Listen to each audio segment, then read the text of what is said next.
Salut à toi, on se retrouve pour une nouvelle vidéo aujourd'hui sur ma chaîne et on va parler autre chose que de la course à pied. Je l'avais annoncé il y a quelques semaines que je voulais un peu changer de sujet parfois et pouvoir aborder d'autres sports.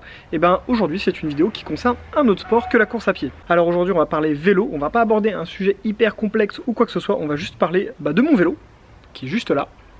Et un peu de tous les accessoires que j'ai mis dessus, que ce soit pour de la sécurité ou pour du confort. Donc je suis plutôt débutant en vélo, j'ai pas une expérience de ouf, mais je pense quand même avoir rassemblé pas mal de petits accessoires pour le vélo qui sont utiles. Pour certains pas, mais on verra ça ensemble. Et surtout pour un coût qui reste vraiment raisonnable. Donc du coup je vais te présenter tout ça. Alors voilà la bête, le grand zen, c'est son surnom. Bonjour, vous allez bien? Donc bien évidemment tous les trucs que je vais vous montrer pendant la vidéo, ça sera en description. Donc il y a des liens d'affiliation en description, mais il n'y a aucun placement de produit ou partenariat ou quoi que ce soit. C'est des produits que j'ai achetés moi-même, j'ai absolument tout acheté. J'ai été en contact avec aucune des marques, donc je les ai testés parce que j'avais envie et parce que ça me semblait être utile. Et voilà, mais il n'y a aucun placement de produit ou quoi que ce soit. Voilà la bête. Magnifique vélo, bon on s'en fout, c'est un Between, je l'ai acheté d'occasion à un ami, c'est pas trop là-dessus qu'on va s'attarder, c'est un vélo classique, voilà, rien d'exceptionnel. On va commencer par l'avant jusqu'à l'arrière du vélo. Donc déjà une chose je pense qu'on peut voir tout de suite, c'est les rayons. Donc en fait sur les rayons, j'ai mis donc ces petites, je sais pas comment on pourrait dire, petites gaines un peu phosphorescentes, donc du coup ça réagit à la lumière. Et bon déjà ça fait un effet assez sympa, que ce soit de jour ou de nuit. Et de nuit par contre ça fait vraiment ressortir, ça fait un peu comme les catadioptres qu'il y a de base, sauf que là vous en avez un sur chaque rayon. Et ça marche vraiment pas mal du tout. Au niveau du prix, donc vraiment pas très cher, je crois que j'ai payé 70 centimes les 12 ou un truc comme ça. Il faut en prendre un petit peu plus que ce que vous avez besoin, sachant que c'est possible de faire plusieurs dessins possibles, on peut remplir la roue entière, vous faites ce que vous voulez. Mais ça a tendance à casser assez facilement, donc prévoyez d'en prendre un petit peu plus au cas où vous avez de la casse. Et voilà, donc j'ai fait sur les rayons avant et sur les rayons arrière, et ça du coup je vais vous montrer de nuit comment ça rend, et ça rend vraiment pas mal du tout. Le deuxième accessoire, il est juste là, donc cette lampe. Alors comme moi je fais du trajet en ville, j'ai pas besoin d'une lampe ultra puissante, donc celle-ci fait le taf. Clairement si jamais vous avez besoin d'une lampe qui envoie du pâté, il faut pas prendre celle-ci. Mais le gros avantage de cette lampe là je trouve, c'est qu'elle a une télécommande qui est déportée, donc juste ici. Donc on peut l'allumer en appuyant sur le bouton. Donc il y a plusieurs modes, quand on appuie sur le bouton, voilà, on peut faire clignoter, tout ça. Bon, ça reste très classique. Mais pour moi le plus gros avantage de cette lampe, c'est que dedans il y a un klaxon intégré et qui envoie vraiment du pâté. Donc là je vous le dis tout de suite, attention aux oreilles. J'appuie sur le bouton. Voilà, ça envoie vraiment du pâté. Voilà. Ça marche très bien, même en voiture les gens l'entendent bien, ça fait clignoter la lumière, donc vraiment les gens vous voient, et ça c'est vraiment pas mal du tout quand vous avez quelqu'un qui vous coupe la route ou un piéton qui vous a pas vu, qui fait pas attention ou quoi que ce soit. Un petit coup de klaxon et ça c'est vraiment pas mal, ça fonctionne vraiment bien. Et c'est vraiment, comme je te dis, le gros avantage de cette lampe. Là on a l'impression que ça éclaire bien, mais en vrai de vrai ça éclaire pas non plus incroyablissime. C'est plus une lampe d'appoint je dirais, si vraiment vous empruntez des chemins où il fait très sombre, il n'y a pas aucun éclairage. Pour moi ça me semble pas suffisant, vu que comme je vous l'ai dit je fais que de la ville, avec l'éclairage de la ville ça suffit largement par contre. Donc voilà, le truc qui est bien c'est que j'ai ma main ici, j'ai accès au frein et donc je peux avoir accès directement à la sonnette avec mon pouce juste ici, et ça me dérange vraiment pas du tout. Je conduis le vélo normalement, ça m'empêche pas de freiner ou quoi que ce soit, donc je sais pas si c'est le meilleur emplacement, mais voilà, j'ai mis ici vraiment la télécommande juste sur le côté de mon pouce pour avoir accès à tout. Et en fait j'ai mis la lampe sur le recourbement, je sais pas comment on dit ça, du guidon, et on voit le klaxon qui est juste là, et ouais franchement il fait vraiment très bien le travail. Un autre accessoire qui est juste là, mais ça j'en ai été vraiment très déçu, c'est un miroir. Donc du coup ça sert à pouvoir voir derrière soi, c'est le principe d'un miroir, ça fait comme un tout petit rétroviseur, mais ce qui est bien je trouve c'est que il est caché un peu dans le guidon, il est discret surtout quand c'est replié, mais bon en réalité c'est ultra galère à régler, on voit pas très bien dedans, et surtout en fait la boule qui permet de faire le réglage elle tient pas très bien, donc quand on prend des trottoirs ou des pavés ou des trucs comme ça, ça a tendance à se dérégler, et du coup ça perd très vite de son intérêt. Donc cet accessoire là je l'ai pris en pensant que ça serait pas mal, et au final c'est vraiment pas ouf. Bon après ça prend pas de place, si je fais une sortie un peu longue je peux le régler rapidement et puis voir ce que ça donne, mais au quotidien au final voilà il est fermé, je l'utilise pas, donc vraiment pas super utile. Le support de téléphone, donc c'est un truc que j'ai acheté sur Amazon, j'en suis vraiment satisfait. Il y a une espèce de mousse pour éviter que le téléphone vienne taper ou quoi que ce soit, et il est coincé aux quatre coins. Il y a un système qui permet d'agrandir et de rétrécir pour adapter à la taille l'appareil du téléphone et bien venir l'attacher. Et franchement j'ai eu aucun problème, malgré que tu prennes des trottoirs, des pavés ou quoi que ce soit, le téléphone il bouge pas. Donc franchement là-dessus j'étais satisfait de celui-là. J'en ai même acheté un deuxième pour ma trottinette et du coup j'en suis vraiment très content. Et enfin on a une dernière télécommande juste là avec pas mal de boutons, mais ça pour que ça ait un intérêt, pour que je vous l'explique, il va falloir passer à l'arrière du vélo. Donc pour l'instant on va laisser un petit peu ça en suspens et on va aller directement à l'arrière du vélo.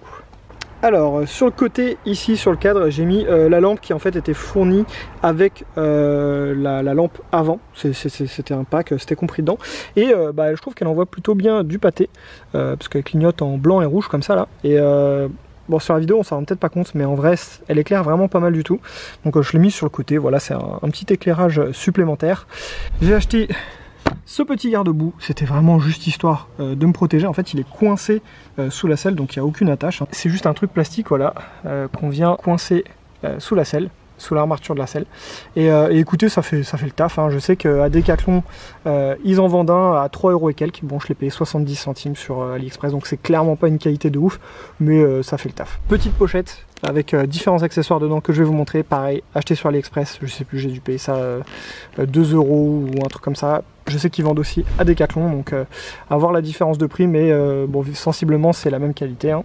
Alors à l'intérieur, on retrouve une bombe anti-crevaison, ça me semble assez indispensable, mais j'ai également des démontes pneus et une chambre à air. Bon ça c'est vraiment au cas où si c'est la galère de ouf. Alors j'ai pas de cartouche de CO2 ni de pompe, alors me demandez pas pourquoi du coup je garde une chambre à air, c'est strictement inutile, mais j'ai une chambre à air. Si je veux la gonfler en soufflant dedans, je peux. Non, en vrai, le plus utile, c'est clairement la bombe anti-crevaison qui marche vraiment bien. Donc ça me semble être un peu un indispensable au cas où, surtout qu'on voit, bon, ça rentre dans une toute petite sacoche, ça prend pas de place et c'est vraiment utile. Pour le casque, j'utilise celui-ci, qui est vraiment plutôt classique, acheté sur Amazon. Vraiment, comme ça, on dirait qu'il a rien de particulier. Mais le truc cool, c'est ça. Donc il a les lunettes qui sont aimantées. Et du coup t'as des lunettes en juste 2 secondes comme ça, je trouve ça hyper pratique.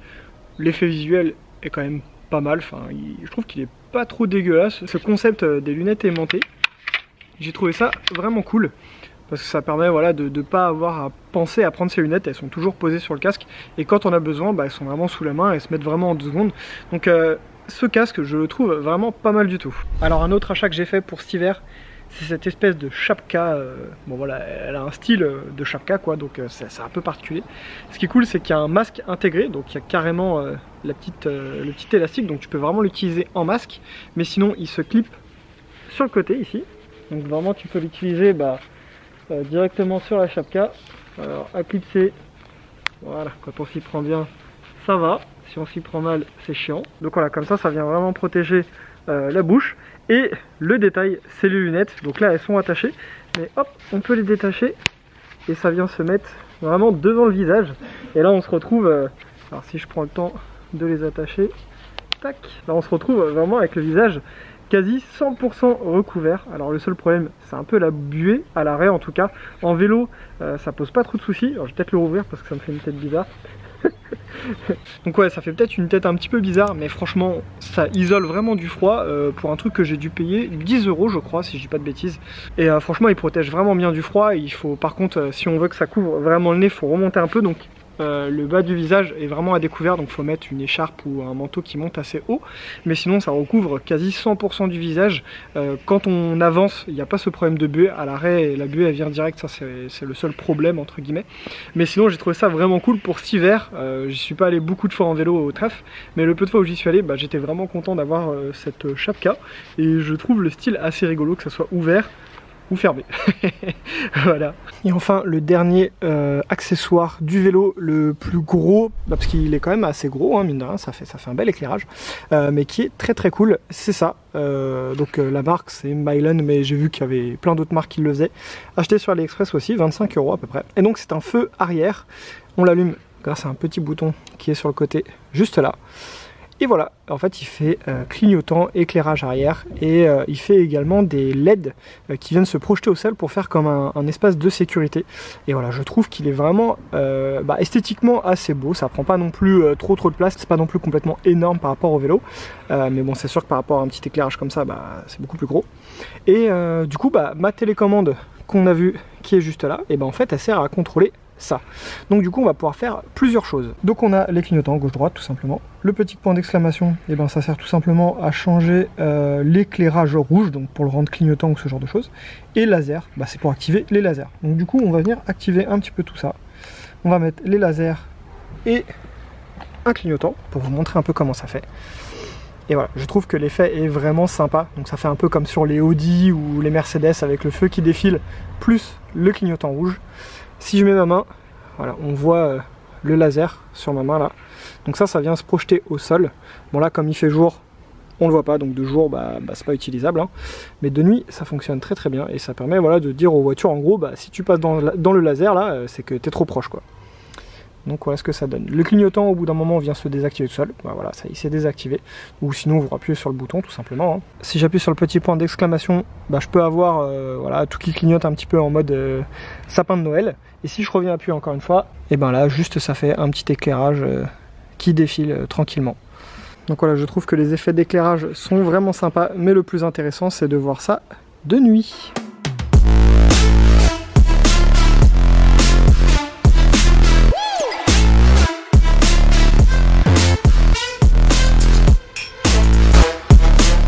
Donc voilà pour vous montrer un peu l'effet que ça donne, juste le feu arrière, pour vous rendre compte un petit peu. Voilà, ça se voit quand même plutôt pas mal. On va activer un clignotant. Voilà ce que ça donne avec un clignotant activé. Donc on voit bien la LED rouge qui va sur le côté et plus la LED orange qui est plus discrète quand même, hein, mais qu'on voit clignoter. Donc je vais pas vous dire que ça fait une différence de dingue, que les gens le voient tous et font tous très très attention. Mais je remarque quand même que, bon déjà le fait que ça fasse un peu cet effet K2000, les gens ça le remarque et ça interpelle un peu, donc déjà les gens y prêtent un peu plus attention. Et il y a quand même un changement de comportement de la part des utilisateurs quand je tourne. Et c'est quand même notable. Hein. Après je vous dis pas que c'est une révolution, les gens qui sont sur leur téléphone ou qui veulent pas vous voir, ils vous voient pas. Et pareil pour les lasers, les gens essayent d'y faire attention. Maintenant ça n'empêche pas qu'il y en a qui vous dépassent en vous collant et voilà, donc c'est pas miraculeux, mais voilà, au moins on est vraiment visible, hein. Franchement, même si je m'éloigne un peu, là je dois être à 3 mètres du vélo à peu près. Franchement c'est quand même bien visible, hein. Donc voilà devant le phare ce que ça donne, donc ça éclaire pas trop mal, mais c'est clairement pas ce qui se fait de mieux, hein. C'est pas le feu le plus puissant, mais voilà, ça éclaire quand même pas trop mal. En ville, je vous dis, c'est largement suffisant. Donc voilà, si on éteint la lumière, bon, le vélo est un petit peu plus discret d'un seul coup, hein. Et là, déjà, rien qu'avec la lumière ambiante, vous avez vu que les rayons ressortent quand même pas mal. Et si je mets une petite lumière, voilà, on voit bien le reflet que ça fait. Et tout de suite, voilà, là à l'arrière, on s'en rend vraiment bien compte du jeu de lumière. Et le mieux c'est en roulant, parce que ça devient un peu comme une grosse bande réfléchissante. Et c'est là que ça a le plus d'effet je trouve, et qu'on le remarque le plus. Donc voilà un petit peu ce que ça donne. Du coup je sais pas si vraiment les rayons vous avez pu vous rendre compte de l'effet que ça donne, mais je peux vous dire qu'en vrai ça envoie vraiment du pâté. Et c'est vraiment efficace. Donc voilà un petit peu tous les accessoires que j'ai sur le vélo, donc pour faire du vélo taf, c'est nickel, je l'utilise quasiment au quotidien, bon un petit peu moins en ce moment on va pas se mentir, mais l'année dernière j'ai beaucoup utilisé tous ces accessoires et franchement j'en suis vraiment content.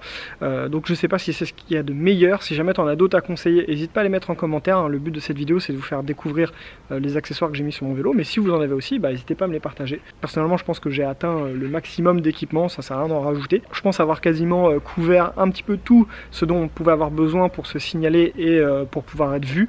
À la rigueur, le seul truc que je pourrais rajouter c'est une lampe un peu plus puissante sur l'avant, mais sinon je pense que j'ai tout ce qu'il faut sur le vélo. Donc voilà, après demain si je veux utiliser le vélo vraiment pour faire une sortie, mettre un peu de vitesse ou faire de la longue distance, je pense que j'enlèverai quelques accessoires parce que comme je t'ai dit ça pèse son petit poids, surtout l'éclairage arrière là avec les clignotants qui est quand même assez imposant. Ce qui est bien c'est qu'on peut le slider, tu as une petite encoche et du coup tu peux le sortir vraiment en 2 secondes, même si c'est juste pour le sécuriser, hein, l'enlever quand tu gardes ton vélo à l'extérieur. Et du coup éviter de te le faire voler, mais c'est utile aussi de pouvoir l'enlever rapidement si jamais tu veux pouvoir faire une sortie un petit peu plus perf entre guillemets. Donc voilà, je suis vraiment content de tous les accessoires que j'ai pu mettre, je suis curieux d'avoir ton avis, donc n'hésite pas à me dire en commentaire ce que tu penses un petit peu de tout ça. Est-ce que c'est gadget ou est-ce que tu trouves ça plutôt utile? Moi personnellement je pense que tu l'as compris, je trouve ça plutôt utile, même si c'est pas non plus indispensable. Tu peux faire du vélo sans, ça c'est sûr, hein. Donc voilà, première vidéo de ce type sur la chaîne, donc tout n'est pas encore fixé, comment ça va se passer, c'est vraiment la première, c'est juste un petit peu découverte ensemble. Voilà, d'autres choses que de la course à pied, donc pareil, ça n'hésite pas à me dire un peu ton avis en commentaire. Est-ce que ça te plaît de voir un peu ce genre de vidéo ou pas du tout? Et bah pareil, la présentation, ce que tu en as pensé, voilà, j'attends vraiment votre avis en commentaire et qu'on puisse partager ensemble. En tout cas, je te remercie beaucoup d'avoir regardé la vidéo, n'hésite pas à t'abonner et à partager la vidéo à quelqu'un qui fait du vélo pour lui conseiller tous les super accessoires que je t'ai montré aujourd'hui. Cette vidéo, elle est finie, je te remercie d'avoir regardé et on se retrouve à très bientôt pour une prochaine aventure. Ciao!